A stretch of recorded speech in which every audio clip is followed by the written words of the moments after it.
CPM മുൻ MLA Aisha Potti കോൺഗ്രസിൽ. രാജ്ഭവന് മുന്നിലെ രാപ്പകൽ സമര പന്തലിലെത്തിയാണ് കോൺഗ്രസിൽ ചേർന്നത്. AICC general secretary KC Venugopal അംഗത്വം നൽകി. പാർട്ടി സന്തോഷം നൽകിയതുപോലെ ദുഃഖവും നൽകിയെന്ന് ഐഷ പോറ്റി പ്രതികരിച്ചു. വിമർശനങ്ങളെ കൂടുതൽ സന്തോഷത്തോടെ കേൾക്കും. മന്ത്രിയായാലും അതിനു മുകളിലുള്ള ആളായാലും മനുഷ്യരോട് സ്നേഹത്തോടെ പെരുമാറണമെന്നും ഐഷ പോറ്റി. ഐഷ പോറ്റിയെ കൊട്ടാരക്കര മണ്ഡലത്തിൽ UDF സ്ഥാനാർത്ഥിയായേക്കും.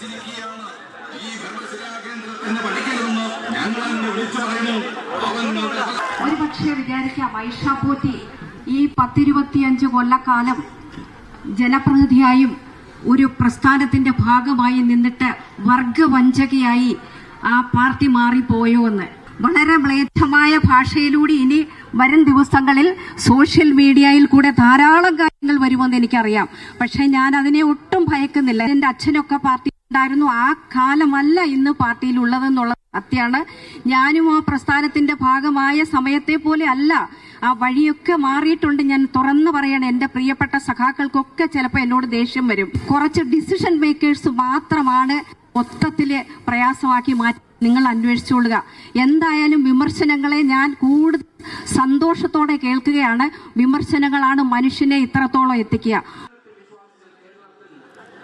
സേഫ് സൈനിൽ ചേരുന്നുണ്ട്. സേഫ്, VD സതീശൻ പറഞ്ഞ ആദ്യ വിസ്മയം ഐഷ പോറ്റിയാണല്ലേ? എന്താണ് പ്രസ്ഥാനത്തോടുള്ള ഐഷ പോറ്റിയുടെ പരാതി? പരാതി എന്താണെന്ന് തുറന്നു പറയുന്നില്ലെങ്കിലും ഐഷ പോറ്റി സംസാരിച്ചൊരു 3-4 മിനിറ്റ് കൊണ്ട് പരാതി എന്താണെന്ന് ബോധ്യപ്പെടുന്ന തരത്തിലാണ് ധന്യ അവർ സംസാരിച്ചത്.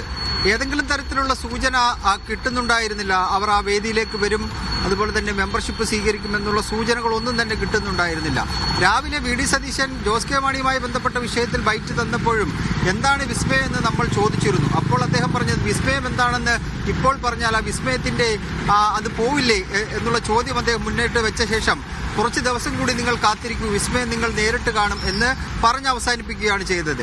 ഇത് കഴിഞ്ഞ് പരിപാടി ഏതാണ്ട് പ്രധാനപ്പെട്ട നേതാക്കന്മാരെല്ലാം സംസാരിച്ച് ഒടുവിലായിട്ട് ഏതാണ്ട് 1 മണിയോടുകൂടി അടുപ്പിച്ചാണ് VD സതീശൻ സ്റ്റേജിൽ നിന്ന് ഇറങ്ങി നടന്ന് വെള്ളയമ്പലം ജംഗ്ഷനിലേക്ക് പോകുന്നുണ്ട്. വെള്ളയമ്പലം ജംഗ്ഷനിലേക്ക് പോകുമ്പോൾ എന്തിനാണ് അദ്ദേഹം പോകുന്നതെന്ന് നമുക്കൊരു വ്യക്തതയില്ലായിരുന്നു. കാരണം അദ്ദേഹത്തിന്റെ വാഹനം ആ പ്രദേശത്തല്ല കിടന്നത്. അദ്ദേഹത്തിന്റെ വാഹനം സ്റ്റേജിന്റെ തൊട്ടിപ്പുറത്തായിട്ടാണ് കിടന്നത്. അദ്ദേഹം പോകണമെങ്കിൽ അങ്ങോട്ടാണ് പോകേണ്ടത്. അങ്ങനെ നമ്മൾ അദ്ദേഹത്തെ പിന്തുടർന്നപ്പോൾ അദ്ദേഹം കാഷ്വലായി സംസാരിച്ച് വെള്ളയമ്പലം ജംഗ്ഷനിൽ ചെന്ന് നിൽക്കുകയായിരുന്നു. അപ്പോഴാണ് അറിയുന്നത് ഐഷ പോറ്റി VD സതീശനെ കാണാൻ വേണ്ടി വരുന്നുണ്ട്, കോൺഗ്രസിൽ അംഗത്വം എടുക്കാൻ വേണ്ടി വരുന്നു എന്നുള്ളത്. അവരവിടെ എത്തിയ ഉടനെ തന്നെ VD സതീശനാണ് സ്വീകരിച്ച് കോൺഗ്രസിന്റെ പ്രവർത്തകർ മുദ്രാവാക്യം വിളിച്ച് ആ വേദിയിലേക്ക് അവരെ കൊണ്ടുവരികയാണ് ചെയ്തത്. ആദ്യം പ്രധാനപ്പെട്ട നേതാക്കന്മാരെല്ലാം സംസാരിച്ചു. ഐഷ പോറ്റിയെ കുറിച്ച് VD സതീശൻ അവർ ഒരുമിച്ച് സഭയിലുണ്ടായിരുന്ന ആൾക്കാരാണ്. ഐഷ പോറ്റിയെ കുറിച്ച് കൃത്യമായ കാര്യങ്ങൾ അദ്ദേഹം വിശദീകരിച്ചു. പാർലമെന്റേറിയൻ എന്ന നിലയിൽ അവർ ഇടപെട്ട രീതികളെക്കുറിച്ച് സംസാരിച്ചു. പിന്നീട് സംസാരിച്ച വിവിധ ആൾക്കാർ ഇതിനകത്ത് ഈ ഓപ്പറേഷന് ചുക്കാൻ പിടിച്ചത് കൊടിക്കുന്നിൽ സുരേഷ് ആയിരുന്നു എന്ന് വേണം മനസ്സിലാക്കാൻ. കൊടിക്കുന്നിൽ സുരേഷ്, PC വിഷ്ണുനാഥ് അടക്കമുള്ളവരാണ് ഇവരെ കോൺഗ്രസിലേക്ക് കൊണ്ടുവരാൻ വേണ്ടിയുള്ള നീക്കങ്ങൾ നടത്തിയത്.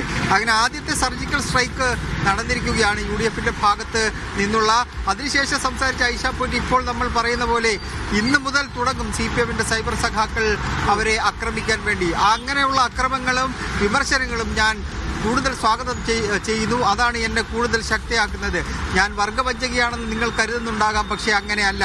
ഞാൻ 3 തവണ MLA ആയി. അത് കഴിഞ്ഞ് ഇനി കൊട്ടാരക്കരയിലേക്ക് വന്നാൽ ബാലകൃഷ്ണപിള്ളയെ അട്ടിമറിച്ചാണ് MLA ആവുന്നത്. 3 തവണ MLA ആയ ആളാണ് LDFിൽ നിന്നുകൊണ്ട്. അപ്പം ഇനിയിപ്പോ കോൺഗ്രസിന്റെ സ്ഥാനാർത്ഥിയായിട്ട് കൊട്ടാരക്കരയിൽ വീണ്ടും ജയിപ്പിക്കാമെന്നുള്ള പ്രതീക്ഷയാണ് UDF പങ്കുവെക്കുന്നത്. അതിനപ്പുറത്തേക്ക് സ്ഥാനാർത്ഥിത്വവുമായി ബന്ധപ്പെട്ടുള്ള കാര്യങ്ങൾ പങ്കുവെക്കുന്നുണ്ടോ? ഇനി അങ്ങനെയാണെങ്കിൽ തന്നെ അവിടെയുള്ള സാധ്യത? അതെ, സ്ഥാനാർത്ഥിത്വവുമായി ബന്ധപ്പെട്ട കാര്യങ്ങൾ പങ്കുവെക്കുന്നുണ്ടായിരുന്നു. കാരണം ഒരു പ്രധാനപ്പെട്ട ബൈറ്റ് നമുക്ക് ഇതിനിടയിൽ നമുക്ക് പെട്ടെന്ന് ആർക്കും കിട്ടിയിട്ടില്ല, അങ്ങനെ കിട്ടാതായിപ്പോയി. കാരണം ഈ പരിപാടി കഴിഞ്ഞ് ഇവരെല്ലാം ഐഷ പോറ്റി ഇങ്ങനെ പുറത്തേക്ക് ഇറങ്ങുന്ന സമയത്ത് നമ്മൾ മാധ്യമങ്ങളും പുറത്തേക്ക് ഇറങ്ങുന്നുണ്ടായിരുന്നു. അപ്പോൾ കൊടിക്കുന്നിൽ സുരേഷാണ് സംസാരിച്ചുകൊണ്ടിരുന്നത്.